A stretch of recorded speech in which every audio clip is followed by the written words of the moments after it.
예, 안철수가 사실상 안철수계라며 바른미래당을 탈당한 의원들 다수가 미래통합당으로 가버렸습니다. 그래서 사실 출마를 할 수 있는 인사도 제대로 지금 당내에 확보를 못했어요. 그래서 지금 안철수가 저래서 당이 출마해봤자 지지율 2%, 그리고 실제로 유력한 인물이 거의 사라져버린 상황에서 선거가 되겠나 이렇게 지금 생각하고 있었는데, 안철수가 총선에서 국민의당이 비례대표만 내세우겠다, 즉 선거구에는 후보를 내지 않고 비례대표 후보만 내겠다고 발표를 했습니다.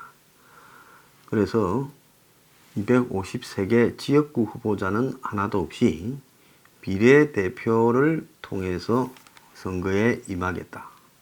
자, 지금 미래통합당이나 민주당이나 이런 데에서 비례대표 위성정당을 만들거나 만들려고 하려는 거하고는 차원이 다른 거죠. 지역구 후보가 없는 순수한 비례대표 정당이, 희한한 정당이 지금 만들어지게 생겼습니다. 오늘 오전에 안철수가 긴급 기자회견을 하면서 또 무슨 중도 실용의 길을 가고 혁신 경쟁, 정책 경쟁을 하겠다면서 이렇게 말을 했는데요. 사실상 이 결정은 지금 지역구에서 안철수가 후보를 안 낸다라는 것은 최근에 이제 우한 폐렴이 번지고 난 이후에 문 정권에 대한 심판론이 높아지는 속에서 안철수가 지역구 후보를 내봤자 당선자도 거의 없을 것 같은데 결국은 야권의 표만 분산시키는 결과가 나올 것이다. 그러니까 안철수 본인이 보더라도 문 정권이 좀 지금 무너질 것 같다라는 생각을 하고 있을 때 자신이 공연히 후보를 내어서 지금 문 정권 심판을 방해했다라고 낙인이 찍히면 나중에라도 지금 보수 진영에 와서 정치하기가 어려울 수 있습니다. 그러니까 안철수가 정권 심판이 우선이니 힘을 합쳐달라는 요청이 많다면서 묻지마 반문연대는 이렇게 처음부터 반대했지만은 그래도 자기의 색깔을 가진 당도 살리고 사실상 선거연대도 하겠다. 그래서 묘안을 나름 냈다고 봐야 됩니다. 한 일주일 전만 해도 이런 생각을 안 했을 건데 이동섭, 김중로, 장완진, 김철근 부터 시작해서 심지어 김삼화, 신용현 이런 의원들까지 김수민도 이야기가 그런데요. 그러니까 안철수 쪽의 주요 현역과 주요 정치인들 대부분이 미래통합당으로 가버리는 상황 속에서 안철수가 지금 이 부분에 지금 자신의 거취를 이런 방식으로 결정하지 않고는 어려웠을 거라고 봅니다. 자, 그런데 마지막까지 그래도 안철수하고 의리를 지킨 사람은 권은희, 이태규 둘인데요. 자, 그런 부분에서 결국은 두 사람이 어떻게 할지도 주목이 되고 있습니다. 자, 전체적으로 봤을 때 안철수가 녹록지 않은 현실 앞에서 지금 아주 패배하지 않고 살아남을 수 있는 길을 택했다. 현실론적인 선택을 했다. 이렇게 봐야 될 것 같습니다. 반면 미래통합당 측으로는 사실상으로 안철수 쪽에서 또 정당을 만들면 그래도 지역의 다수의 많지는 않겠지만 지역 후보들이 출마할 거고 그 출마자들은 미래통합당의 표를 깨는 작용이 될 수 있죠. 그런 부분에서 봤을 때는 지금 나름 안철수를 이렇게 혼자 남겨가지고 하나씩 안철수 척근들을 끌어당겨서 안철수 혼자 남겨서 결국 안철수가 비례정당으로 가게끔 이렇게 만드는데 성공을 했다. 이렇게 봐야 될 것 같습니다. 자, 그리고요, 안철수와 더불어서 둘이 또 관계도 깊죠. 김종인 더불어민주당 비대위 대표가 지금 이 미래통합당에 공동선대위원장으로 지금 나올 거라는 이야기가 며칠 전부터 이렇게 쭉 나왔어요. 자, 김종인 씨는 어제 중앙일보와 통화에서 황교안으로부터 아무 연락이 없었다. 연락이 오면 만나볼 생각이다. 만나서 고민하고 판단하겠다. 이랬어요. 그래서 제가 이런 김종인 전 대표의 이야기를 들어보니까 이 사람이 갈 생각이 확실하구나 생각을 했습니다. 자, 이 사람은 2012년 대선에는 당시 새누리당의 행복추진위원회 위원장, 비대위 부대표를 맡아가지고 당시 총선 대선 승리에 기여했고요. 2016년에는 문재인의 요청으로 또 반대 진영으로 갔어요.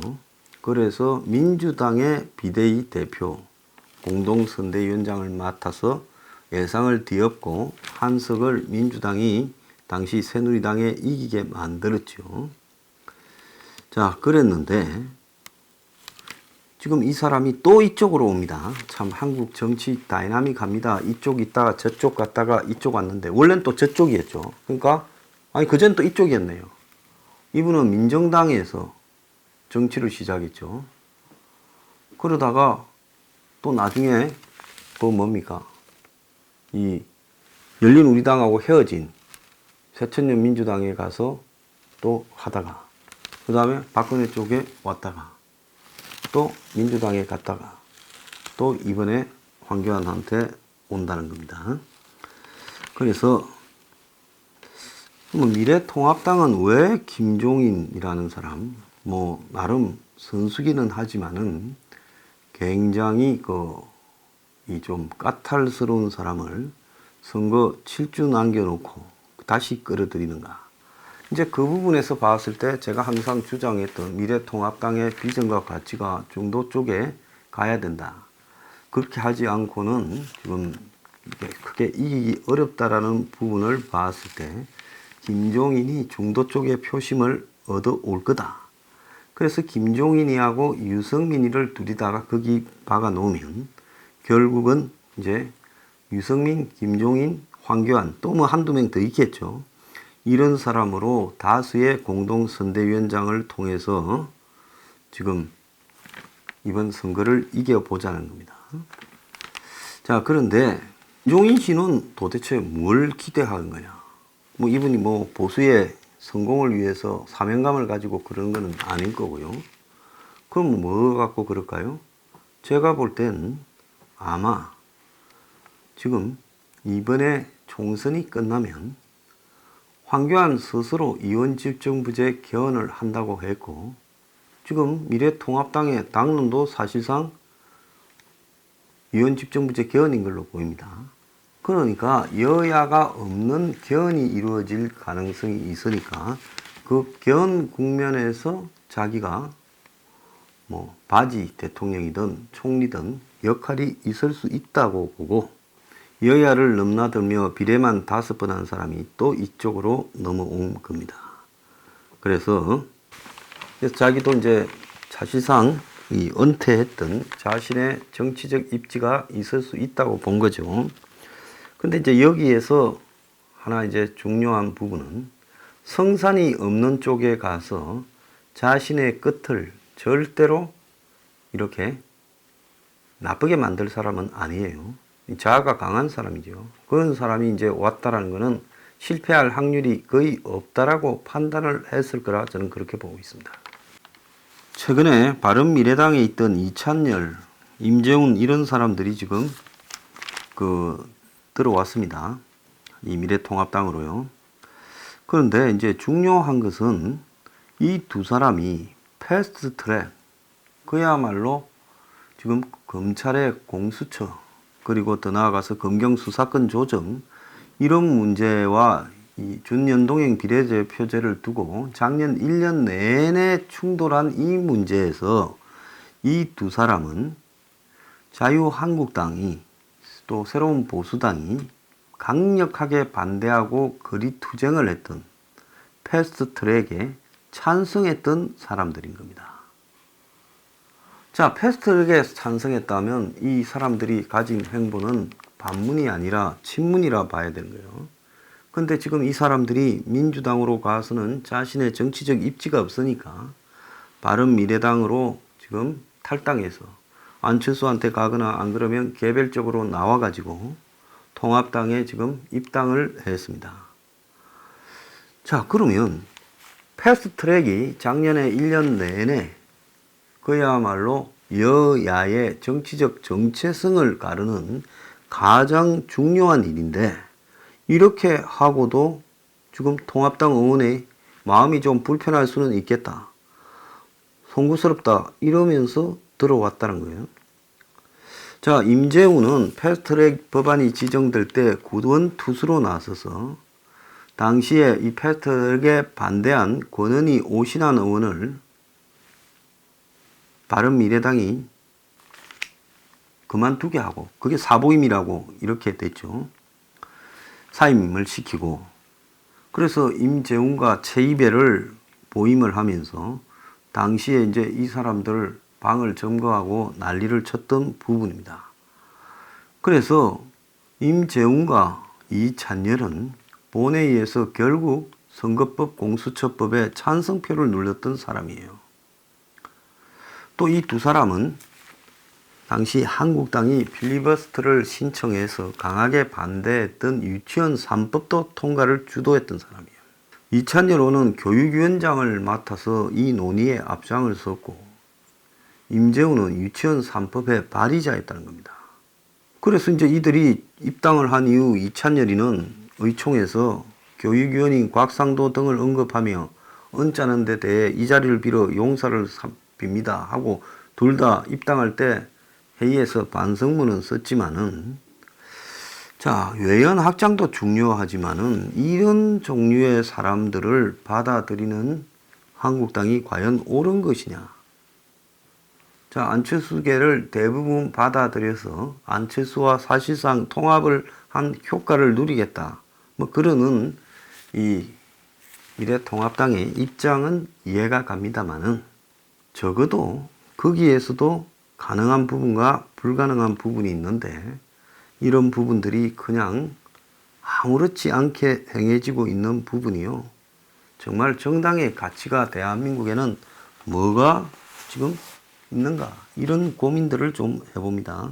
전에 5.18 관련해서 좀 5.18 유공자 등에 대해서 강하게 발언했던 김순애 의원은 경기도 성남 분당을 공천해서 배제됐어요. 저는 이게 뭐 좌우파의 정체성 이런 부분을 떠나가지고 김형호가 막말이나 불미스러운 행동을 할 경우에는 세비 전액을 반납하도록 서약을 받기로 하고 그런 정신을 공천위원회에서 참작 고려했다 이랬습니다. 자, 그래서 이런 부분들을 본다고 하면 제가 이 도대체 미래통합당의 정신은 뭐냐? 아니, 지금 대한민국의 좌파들이 만들어 놓은 그 프레임, 정치적 프레임을 그대로 받아들이는 겁니다. 저는 좌우를 개념을 떠나서요.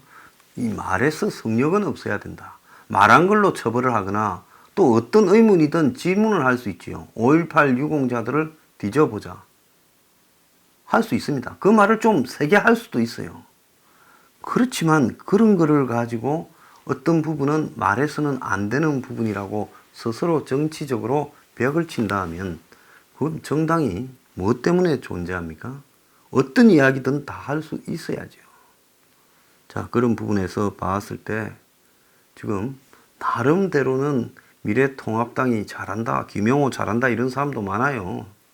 그런데 저는 그야말로 승리를 하기 위해 영혼까지 다 팔아먹고 이런 식으로 가서 정체성이 없는 정당이 승리해 본들 개헌밖에 더 하겠습니까? 온 잡동사니 끌고 모아서 각자 나눠먹는 그런 개헌하자고 이런 공천하는 거 아닙니까? 저는 이런 꼬라지들이 별로 보기가 싫습니다.